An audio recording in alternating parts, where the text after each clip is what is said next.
Good afternoon.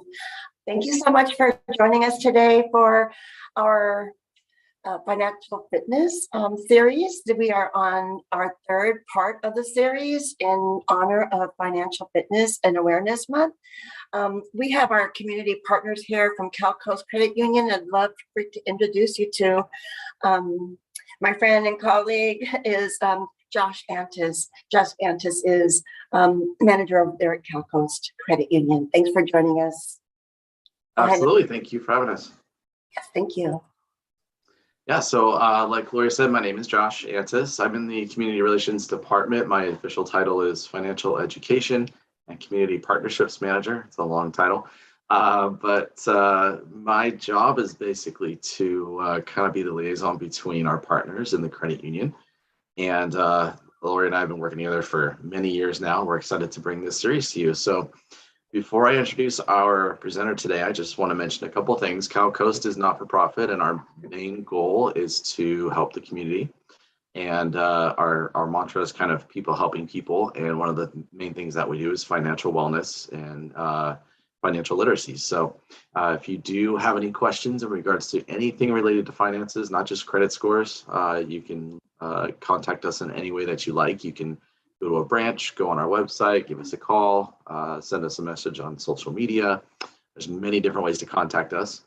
I believe Jevin's going to touch on the financial wellness platform that we have available, but just in case, I'll make sure to mention that. We have a wellness platform that has a plethora of resources, everything from budgeting to credit scores to retirement. It's all there, and you can utilize it in the way of videos, articles, games, courses, all kinds of things. Sorry, my son's right here. 1 second, bud. So I'll put the link. There he is. Sorry, I'll put the link in the chat, and you can take a look at that anytime you like. It's completely free. And then one other thing I did want to mention too is that we have a special offer if you are interested in actually becoming a member of the credit union, which means you just have a checking and a savings account with us, which is completely free. If you do want to open an account, if you're looking for a bank, we do all the same things a bank does, and we will actually pay you $100 for joining the credit union. So if you are interested in that, please let one of us know, or you can contact us anytime and take advantage of that offer.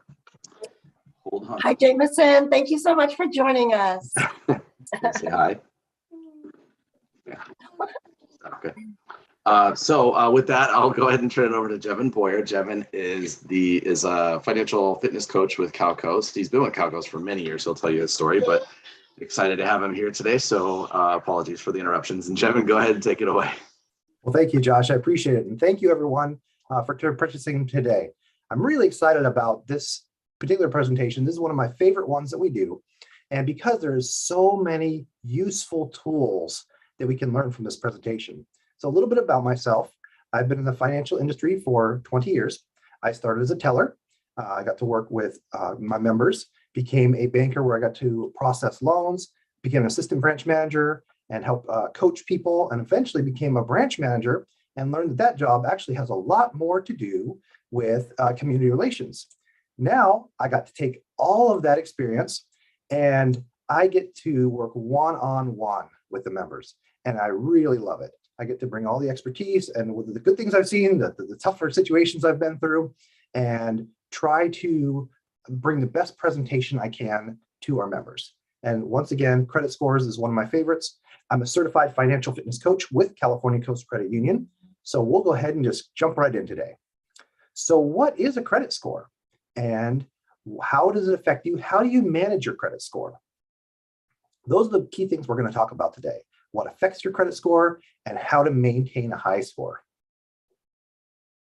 So a credit score, by definition, it's a statistically derived numeric expression of a person's credit worthiness that's used by lenders to determine the likelihood that a person will repay his or her debts. So wow, that's a mouthful. What it actually is, it is all about risk. It is, if I as a lender were to loan you money, what is the risk I'm taking and what is the chance I'm going to get that money back? And it's all based on how you have borrowed money and paid that back in the past. So let's take a little deeper dive into the credit scores. There's three main credit bureaus: Experian, Equifax, and TransUnion. And you may have heard of these. What these are data collecting centers. They're simply collecting the data, and they're assigning a numeric expression or a number based on that data they collect. They will and then turn that and sell that to the banks and the credit unions to assess the risk. So putting that very plainly, this is this person's chance that they're going to pay you back if you decide to lend them money. So when you do go to a bank or credit union, you apply for a loan, they're going to pull one of these reports, Experian, Equifax, or TransUnion. They're going to get a credit score, and they are going to decide to lend you money or not based on that. And your percentage rate that you get to borrow money for will also be based on that score. So we're going to have a little bit of fun here today, and we're going to start with a pop quiz. So if I were to ask you if the main credit bureau that lenders use is Vantage Score, is that true or false?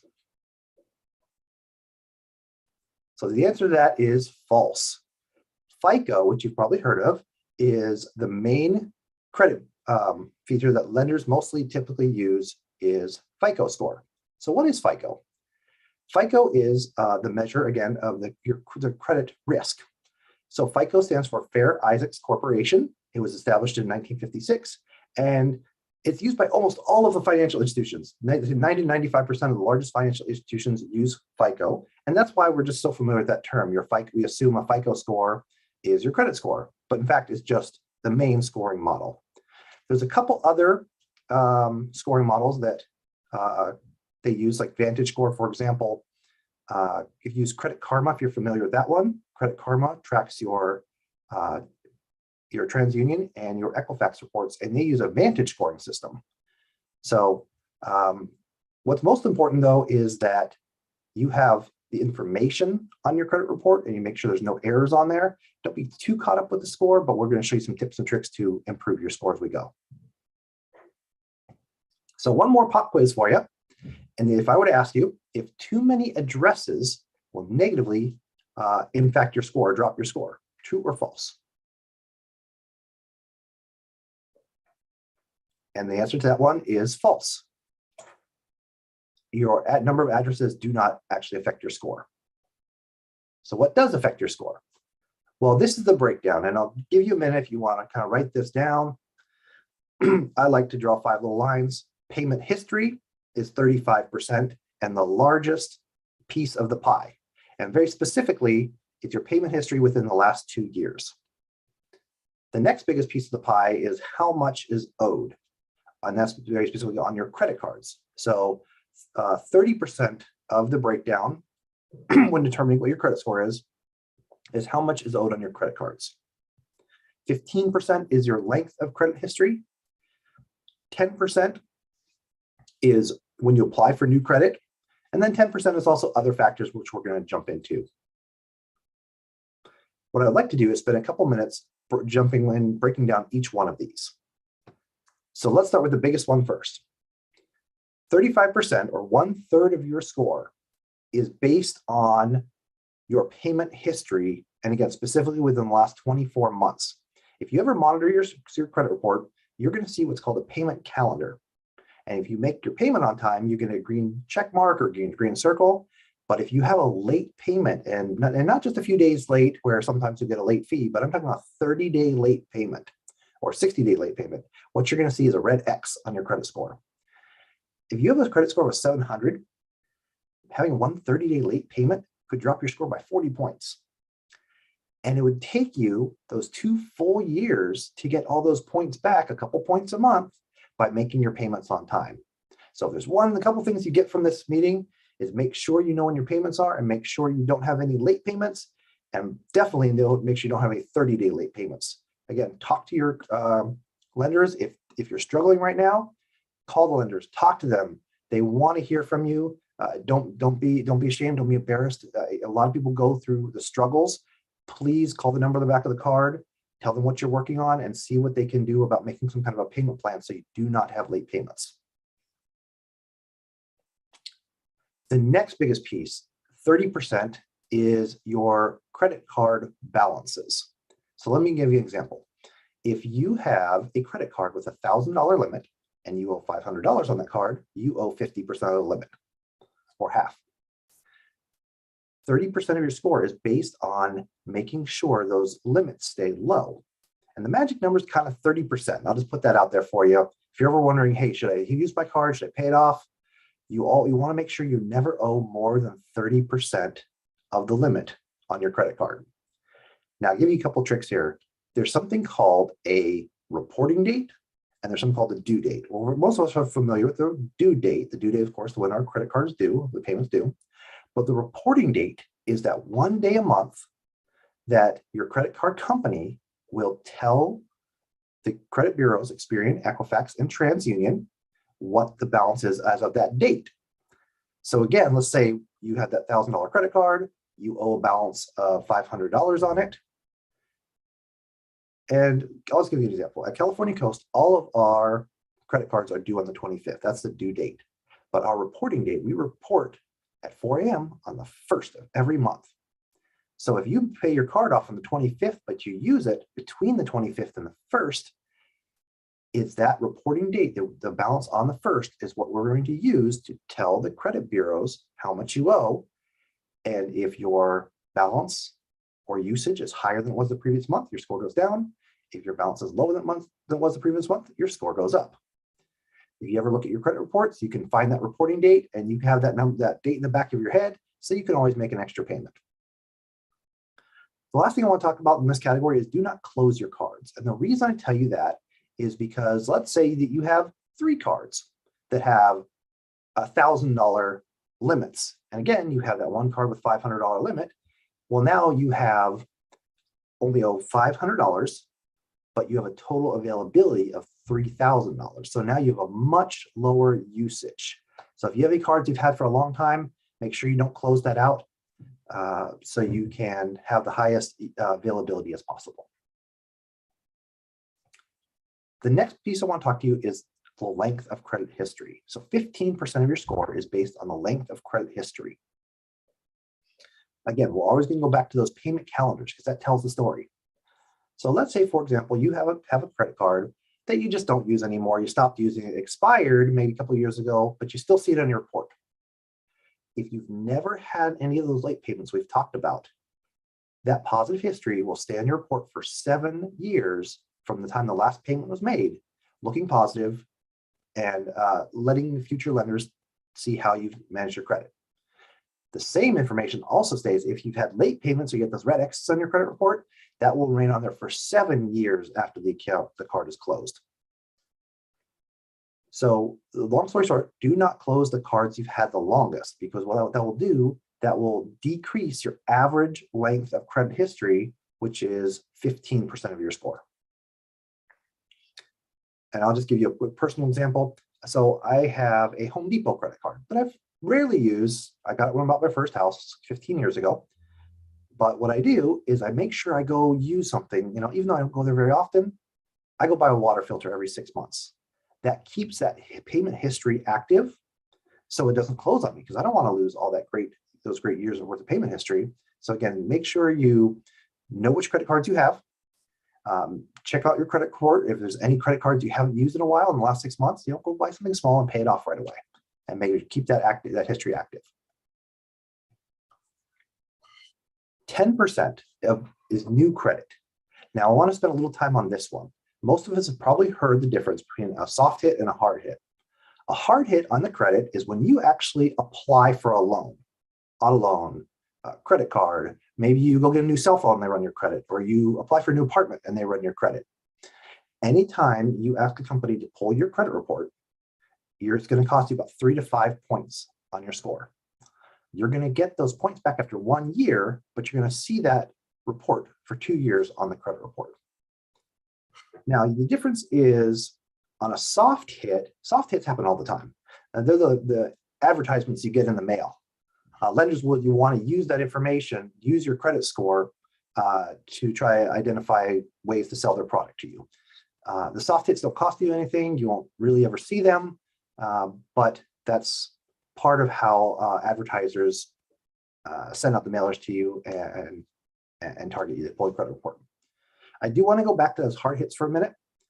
As long as you have no more than 3 inquiries, you might see the word inquiry or hard hits in your credit within 6 months, or 6 inquiries in 12 months, it really doesn't affect your score more than just that 3 to 5 point hit for each one.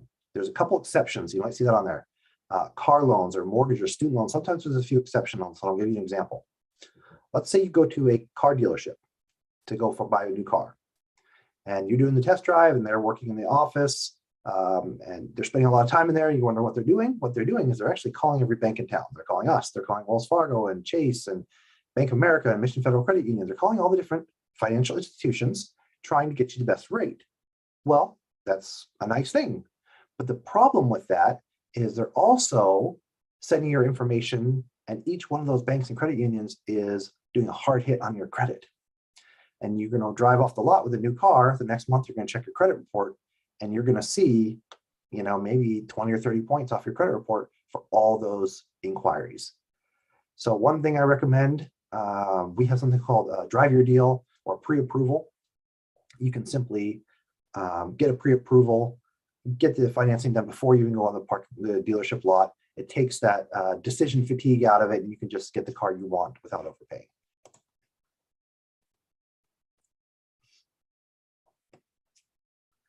The next thing I want to show you is 10% is other types. This is the last category.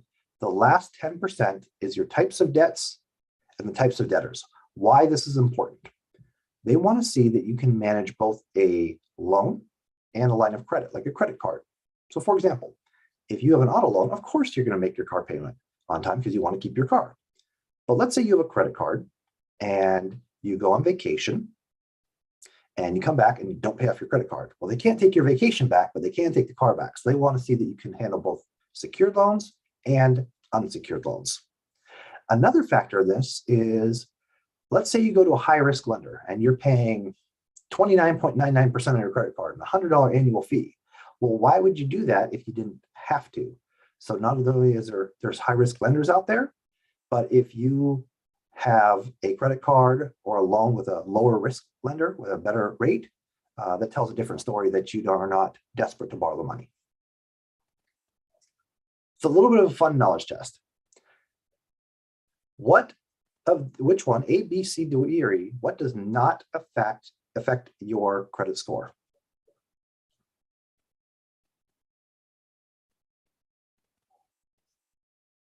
The answer is A and C. Annual income and addresses do not affect your credit score. You typically won't even see the annual income on your credit report, and your addresses you'll see on the first page. They're more of a security feature, but does not affect your score. So we had talked a little bit about the difference between hard hits and soft hits. There's one other report.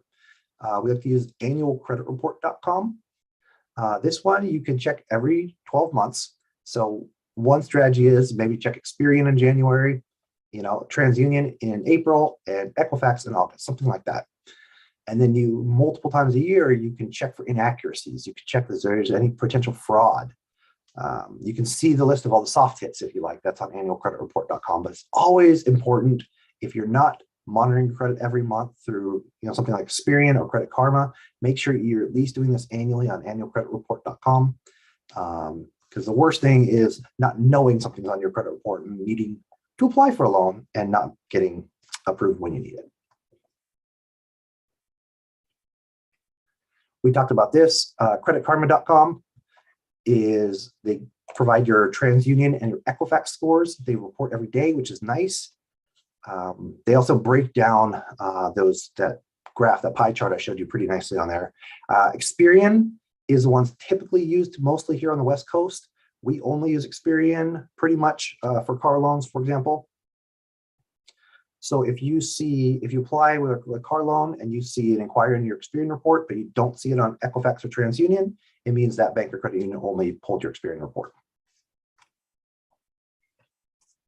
So what if you don't have any credit score at all? You're brand new, you're just starting with credit, you're new to this whole thing.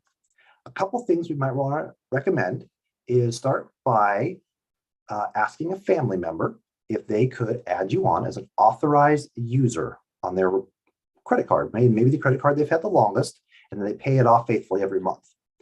You'll be inheriting their payment history or that payment calendar we talked about. Sometimes you need to do a joint application with somebody with established credit. I know for a lot of car loans, auto dealerships would like a joint application. Another thing you can do to help build your credit, if you've never had any credit before, it's called a share secured installment loan. So this is actually a loan that you take out yourself, you borrow your own money.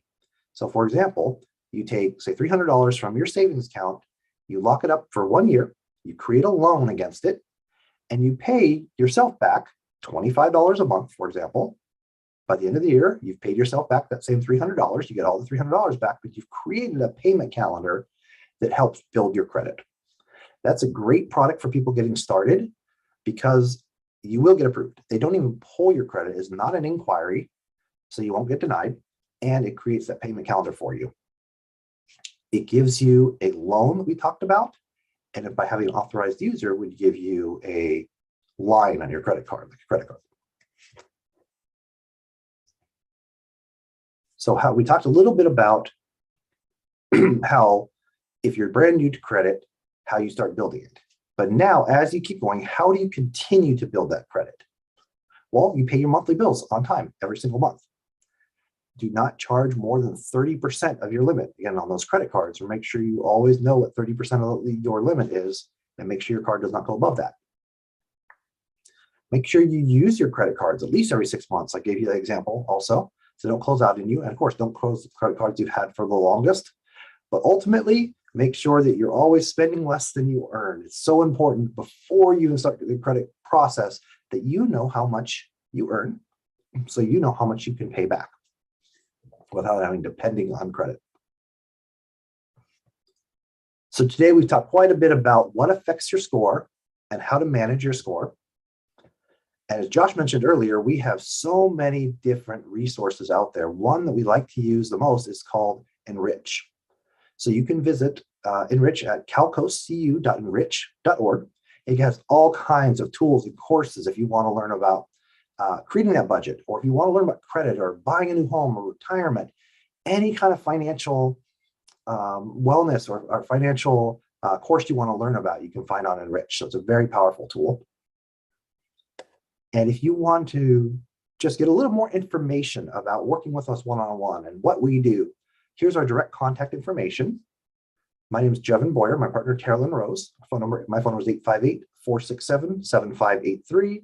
You can see my email. Go ahead and feel free to email me anytime you want if you have questions about your particular credit score or how to build it.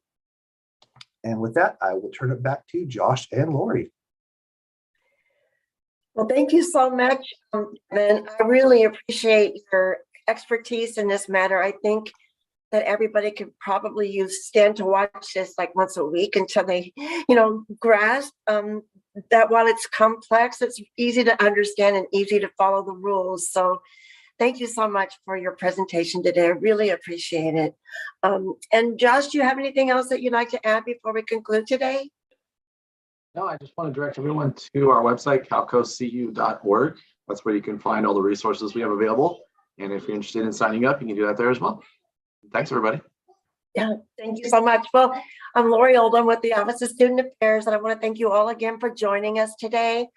Tune in again on Thursday for our final installation of our 4-part series on financial literacy. Until next time, have a great day. Take care.